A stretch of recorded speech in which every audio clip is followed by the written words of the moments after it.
Okay, I've shared my screen now. I hope you can hear me clearly and also see my screen. My name is Mina Nick-Nazemi. I'm a dentist and also OccluSense consultant for the company Bausch. And today I will be bringing the subject of OccluSense closer to you.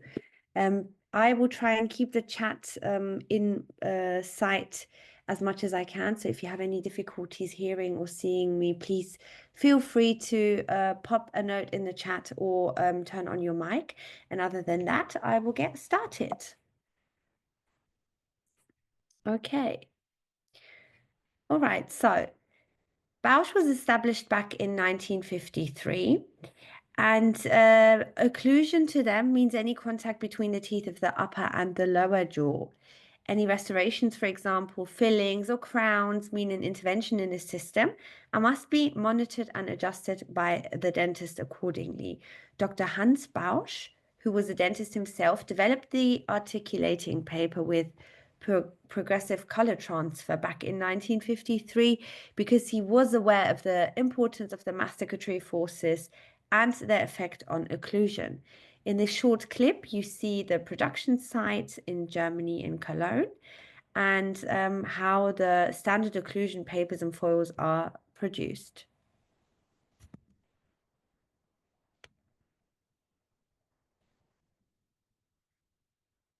Today we will be talking about OccluSense, but first I want you to think about what occlusion is. And it's to any dental professional probably a slightly different concept. So if we take a moment to visualize the aspects of static and dynamic occlusion and think about what we currently do to test this on our patients, then we know that the current standard involves articulating paper in different shapes and forms. They can be cut in pre-cut stripes or cover the full dental arch. They can be rolled so they are ready to cut. And obviously the different colors and various thicknesses, with the standard foil being 8 microns thin. Currently, the standard to check occlusion in all dimensions is primarily done using different colors. So you can use red for static occlusion, black for protrusion, green and blue for medial and laterotrusion. And as we all know, this is a very time-consuming matter for any dental professional. That's where OccluSense comes in. So OccluSense is occlusion in a digitalized manner. You have a wireless handheld, an electronic pressure sensor, and you can place the sensor into your patient's mouth and then record any movement that you want. Due to the asymmetric pins and holes, you are only able to insert the sensor into the handheld the right way around, otherwise it won't close. And then you conduct your patients to produce any movement that you want.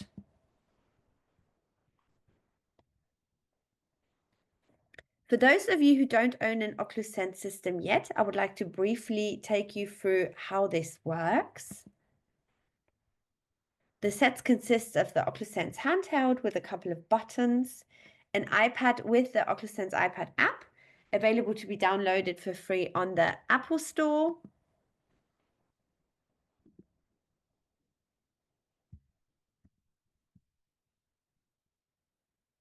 as well as the sensors, which are available in 2 different sizes. So we have X and XL, whereby they differ in width rather than length.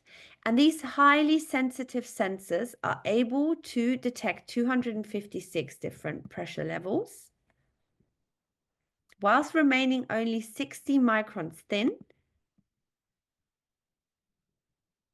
yet still providing good flexibility for use, easy on your patients.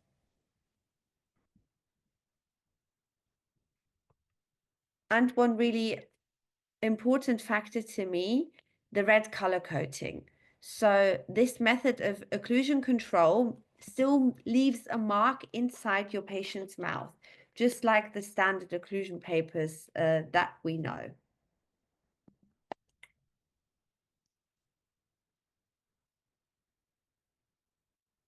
To first get started,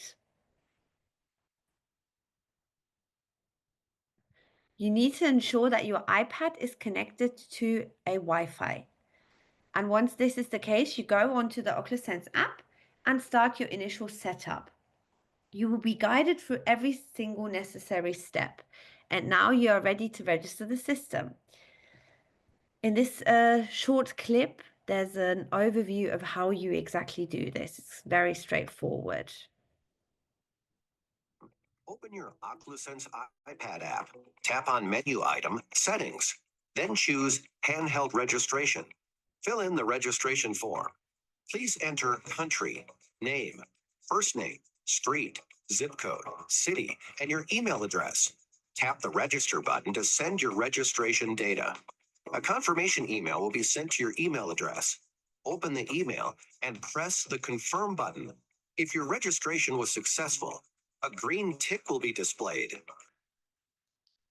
And once this registration is done, there's another short video that I want to show you. You have to be aware of a sensor test that has to be conducted every now and then. So it's whenever the system prompts you to do so, it will probably be around every 20 times you use this, you will have to do this once, and that's how you conduct it. To initiate the sensor test of the handheld has to be connected to the app first. Now go to Settings in the OccluSense iPad app. Having your handheld and the test sensor ready. Now tap on Functionality Test Handheld. You will now be asked to insert the test sensor correctly and to close the sensor flap.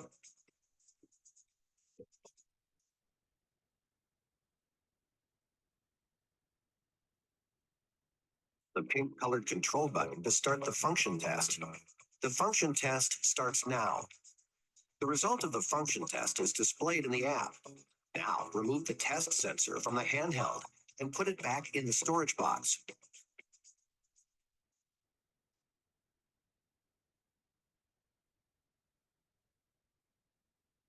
The sensor test you do, like, depending on how many times you use the OccluSense, maybe once a day. And it's just to calibrate the system and ensure that all the pressure recordings have the same accuracy each time. And as mentioned before, the system will automatically prompt you to do so. Okay, so why do I need OccluSense? I have a very good way of testing occlusion already. It's very precise. So how can OccluSense benefit you?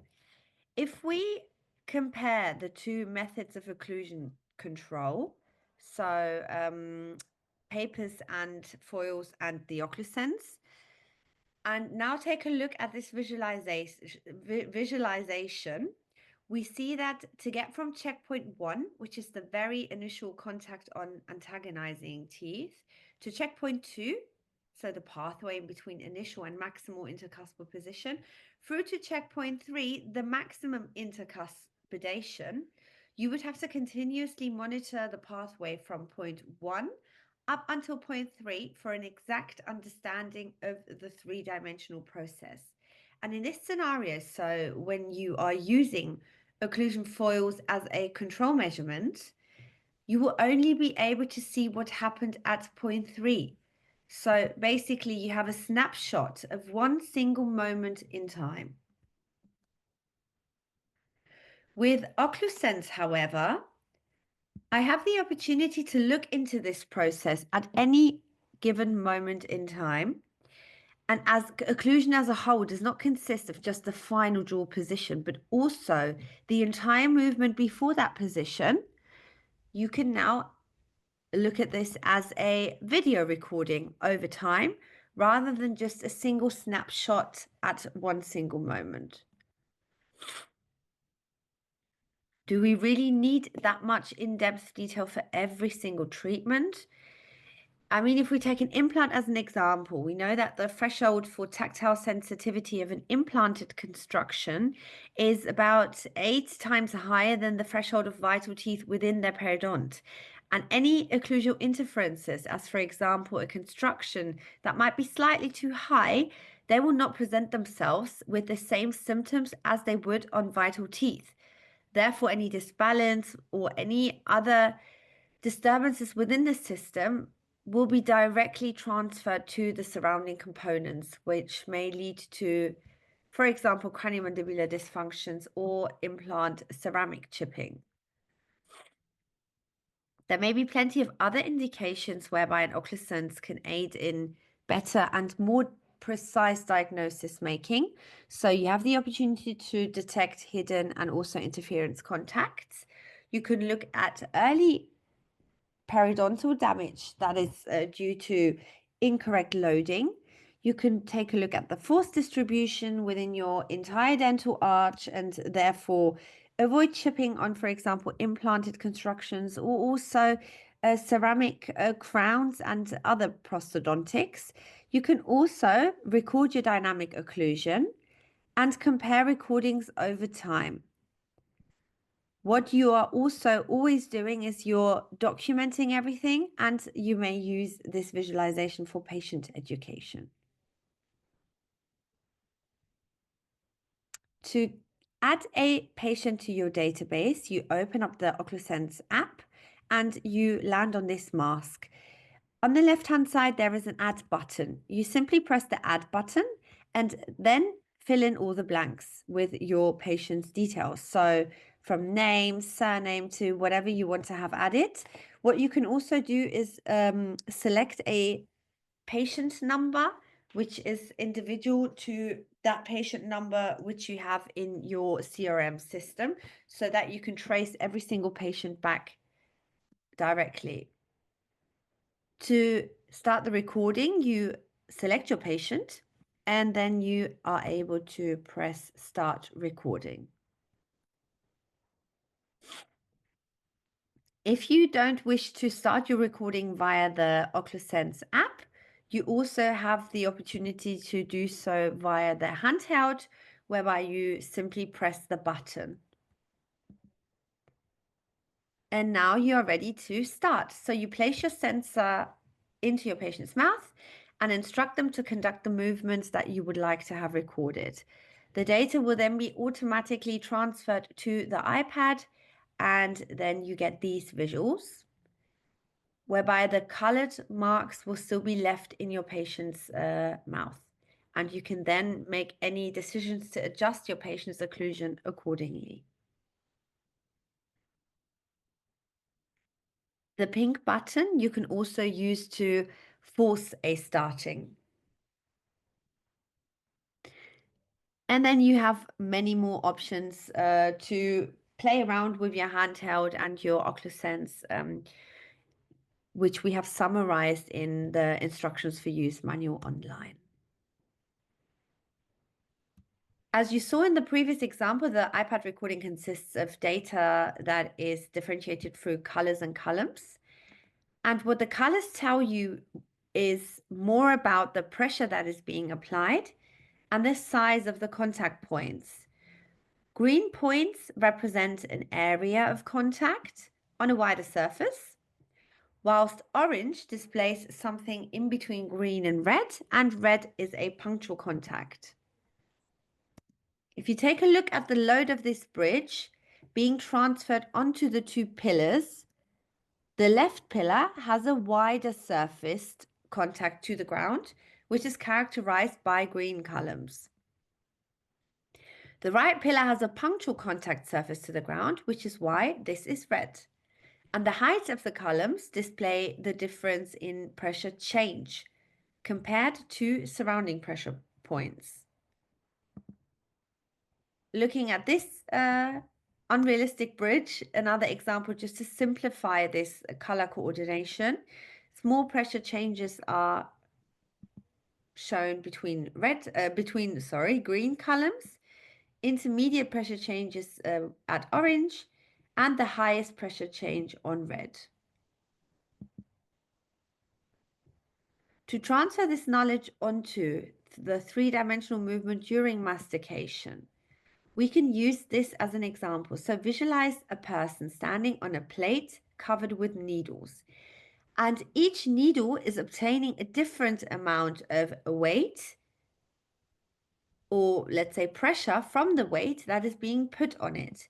And if you now compare the needles to one another, You have to remember that the needles are always being compared to their neighbors, and the needles in this case are the pixels on your sensor. Then you can see that the largest columns are marked with the highest pressure change.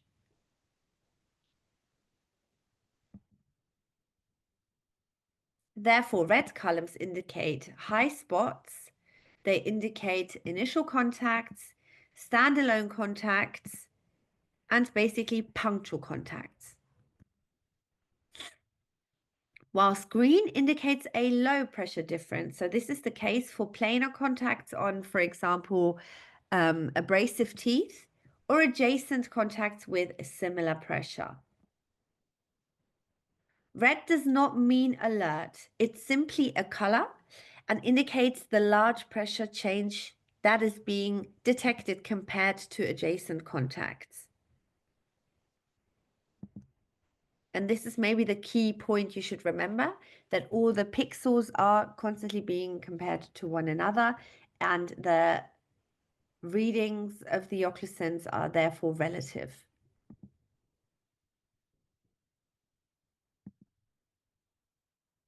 If we now try and analyze this example of an OccluSense reading for static occlusion, we see that in the right molar region at the back, you don't see any red columns.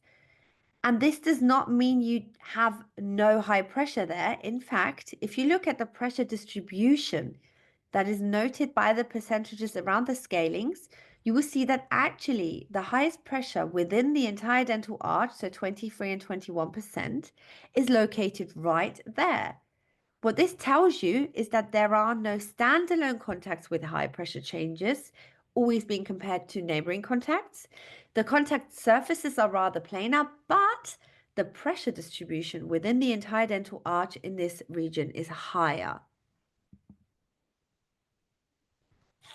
And the same level of detail you can deduct from readings for dynamic occlusion. Here you see lateral occlusion to the left and then to the right-hand side.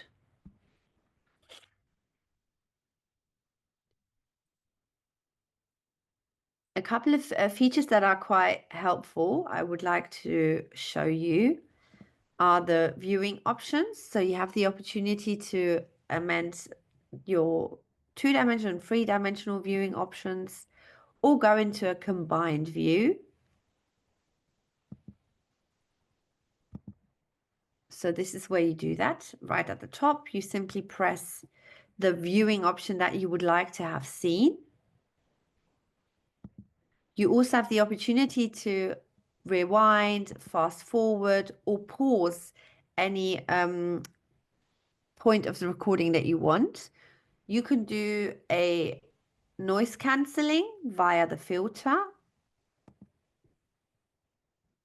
and also look into percentiles and quartiles, as well as compare several recordings over time. Here just an example of 256 pressure levels less. So by swiping up and down, you are able to reduce the amount of information that you see. If you want to export your data, you enter the full screen mode by tapping the full screen button. And only in full screen mode, the export button will then appear. And once you press this button, you have the opportunity to export a PDF or PNG file onto your Photos app or onto the app files on the iPad. It's similar for video recordings. So you enter your full screen mode.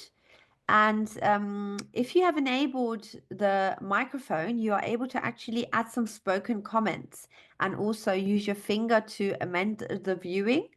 And when you then stop your recording, you can, in the same way, export your data by pressing the export button.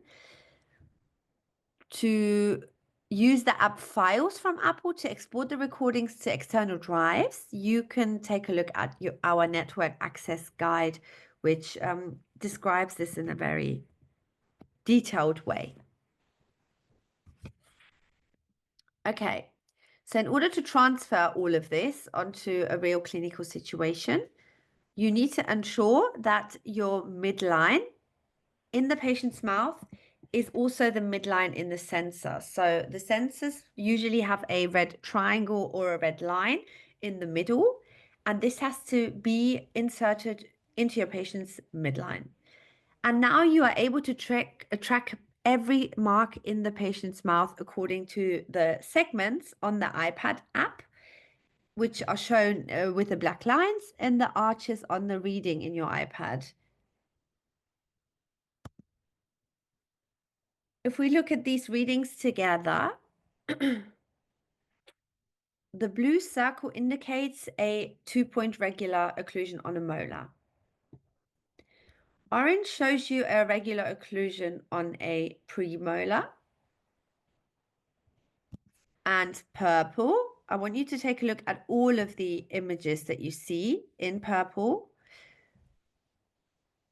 Shows you a premature contact. Why do I know this? So if you take a look at all of the images, you can see that actually the left back quadrant is yellow.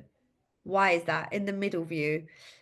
The scalings, the percentage scalings on the side show you that 50% of the entire pressure of the dental arch are located right there. So this is directly odd. Immediately, that draws my attention to my clinical view, where I see that actually on 236, there's a buccal contact, which has nothing to do there, in which case we now have a premature contact.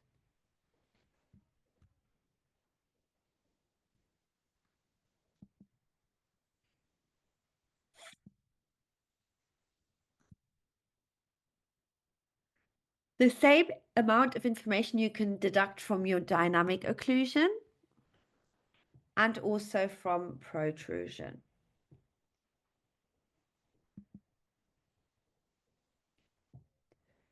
There's a couple of clinical cases I would also like to share with you. So we have this patient, female patient, ringing in the ear, feeling of absorbent cotton in her initial anamnestic information, then some cervical spine with ligament sheath prolapse. You see the clinical images show a few restorations in place as well. And then we looked at her occlusion with OccluSense. And what we found is in all dynamic and static movements, quite prevalently, premature contacts on 48. So here you also have a final heavy load from 41 to 45. Protrusion is parafunctionality with 48 prevailing.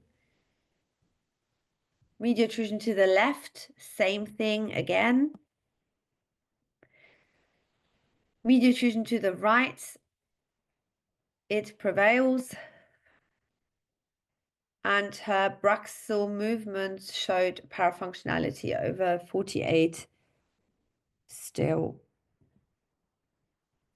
We looked at her nocturnal movements and found that actually in centric position, she has a premature contact on 48.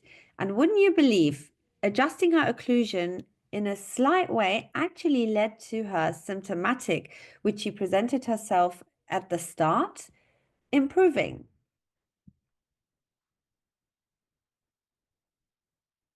You don't always need a pathological reason to look at your patient's occlusion with OccluSense. So where we have used OccluSense for a standard dental checkup, just to check that our patient's occlusion is, my finger was too fast, I'm going to go back, sorry.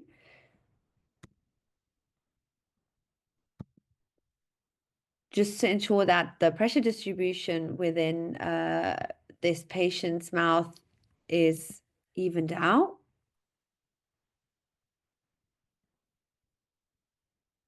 And here with this OccluSense example, you can see that the pressure distribution is quite evenly distributed and the columns are roughly the same height. You should always combine your clinical view with your OccluSense view. The contact points are positioned right where they should be. Same again with lateral occlusion to the left-hand side. Here you can see the lines and the color markings being left on the patient's teeth whilst conducting the movement.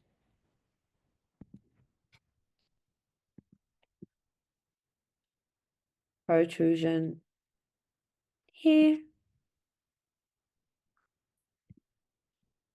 And here we have an example of OccluSense and splint therapy.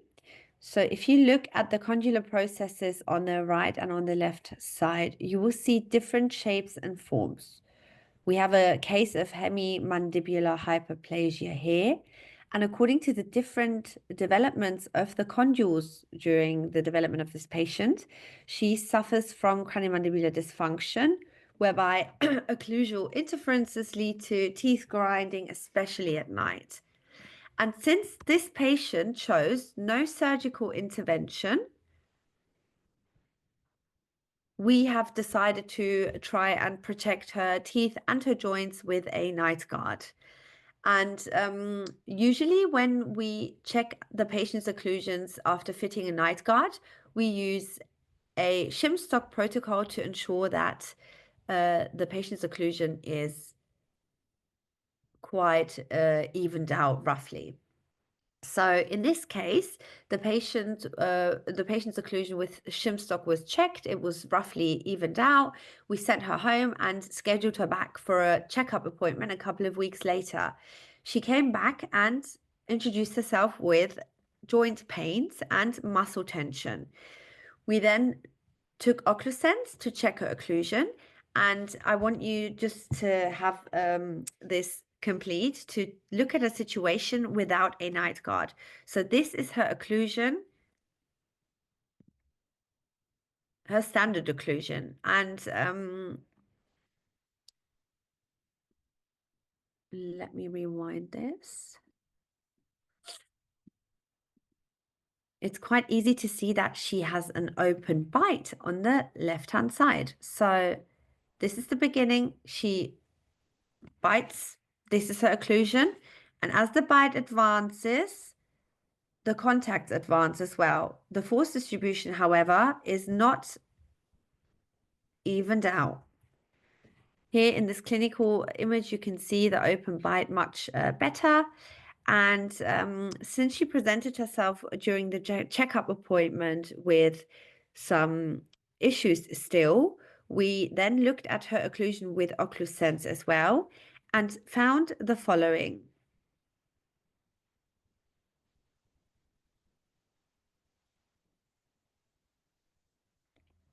Okay, so what is happening here? If I pause somewhere at the back, so this is the end of the OccluSense reading, and the occlusion during the or throughout the dental arch is roughly evened out. This is a positive shim stock protocol everywhere. So the end of the OccluSense reading. If we go to the front, we can see that actually this is not even at all. Right at the beginning, you have 90% of the pressure on the left-hand side in the front, then more contacts come into place through sliding and gliding, and the occlusion becomes a little bit more balanced. However, this is not 100% balanced either. And with papers and foils or shim stock, you see the end of the recording. So you see a snapshot at one single moment in time. With OccluSense, however, you can take a look at every single moment in time of the entire occlusal movement. The same thing you are able to do with dynamic occlusion, so canine guidance over here. Again, this movement is not really evened out the way it should be with the front plateau. And protrusion as well. Fabrication of this night guard then led to an evened out occlusion using OccluSense, and the patient also improving the symptoms.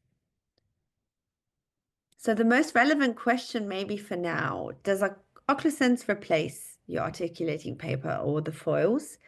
I would really say it depends on the indication. So if you want to take a single picture of one moment in time, you use your papers and your foils. If you want a detailed overview over time, you use OccluSense. And the common algorithm that I would recommend is to start off using OccluSense before to give yourself a good overview of what is happening. How's your pressure distribution? Are there any premature contacts? You can then do your fine tuning with papers and foils, and then go on to checking your result with OccluSense again. What you're also automatically doing is you're documenting everything. We have quite a few international experts who have enjoyed the advancement of OccluSense. So all over the world, including France, Germany, of course.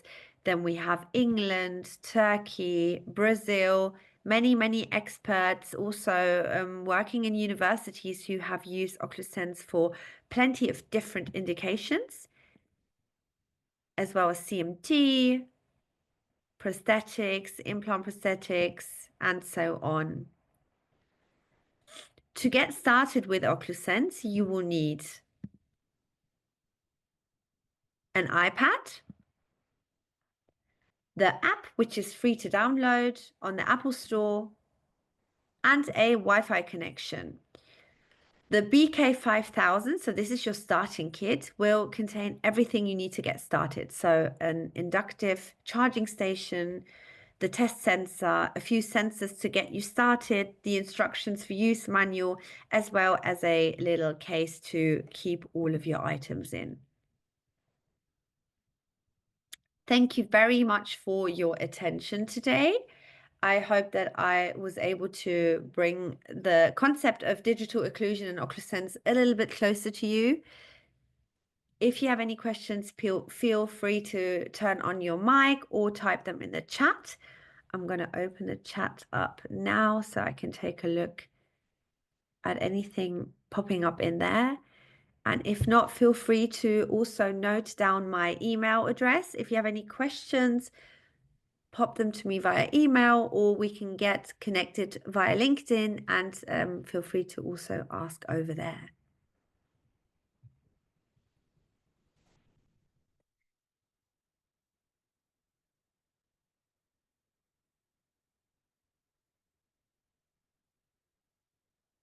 Okay, so I don't see any questions in the chat.